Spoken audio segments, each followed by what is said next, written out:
Sob, lu pernah denger nggak orang bilang bisnis autopilot? Yang katanya bisnis bisa jalan, bisnis ownernya bisa jalan-jalan. Oke, jadi kali ini gue mau bahas tentang bisnis autopilot ya. Karena 2 mingguan yang lalu gue ketemu teman gue pemilik bisnis yang dia bilang, gila gue pusing banget, gue gak bisa lepas dari bisnis gue.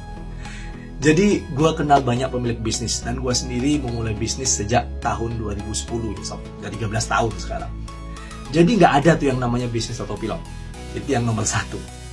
Kalau lu pemilik bisnis dan lu pingin bisa punya waktu jalan-jalan gitu kan, tapi nggak setahun juga ya, nggak 6 bulan juga, nggak 3 bulan juga gitu. Nah, lu harus punya 4 hal ini sob. Yang nomor 1 adalah lu harus punya proses bisnis. Jadi proses bisnis ini memastikan semua orang yang lu hire ya, entah namanya manajemen atau staff itu ya. Kalau perusahaan lu masih kecil kan staff ya, bukan manajemen. Lu harus punya proses bisnis yang bikin setiap orang yang ada di perusahaan lu paham alur proses dari bisnis yang lu miliki. Itu yang nomor 1. Kemudian yang nomor 2, lu ciptakan SOP-nya, sistemnya. Jadi setelah proses bisnis itu ada, alurnya tahu, mereka harus tahu prosedur untuk menjalankan proses bisnis itu bagaimana. Sehingga mereka tahu tuh prosedurnya seperti apa, SOP-nya seperti apa, sistemnya seperti apa. Lalu yang nomor 3, lu harus bisa buat mereka comply. Kadang lu punya proses bisnis, tim lu nggak comply, selesai juga bro. Oke? Jadi yang nomor 3, lalu harus bisa buat tim lu comply terhadap proses bisnis itu.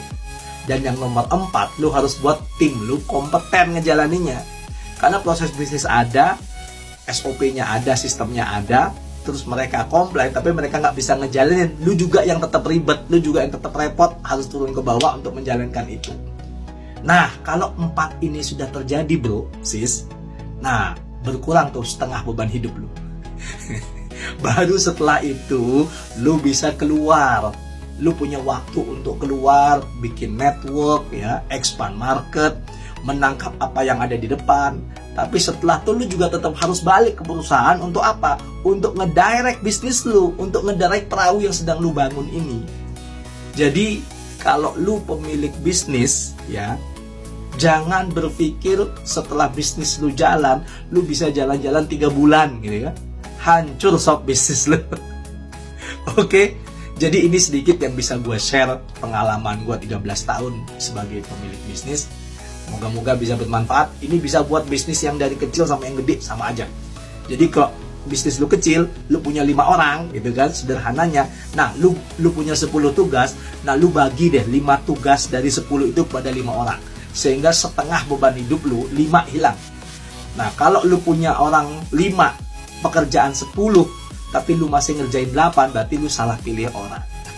Itu yang nomor 4 tadi. Lu nggak punya orang kompeten yang nggak lu develop, sehingga lu harus tetap ngerjain pekerjaan yang seharusnya dikerjakan oleh tim lu. Oke sob, mau bisnis autopilot? Nah, itu caranya. Jadi autopilot itu sistemnya, bukan bisnisnya jalan, lu bisa jalan-jalan. Oke, thank you ya, semoga bermanfaat. Bye.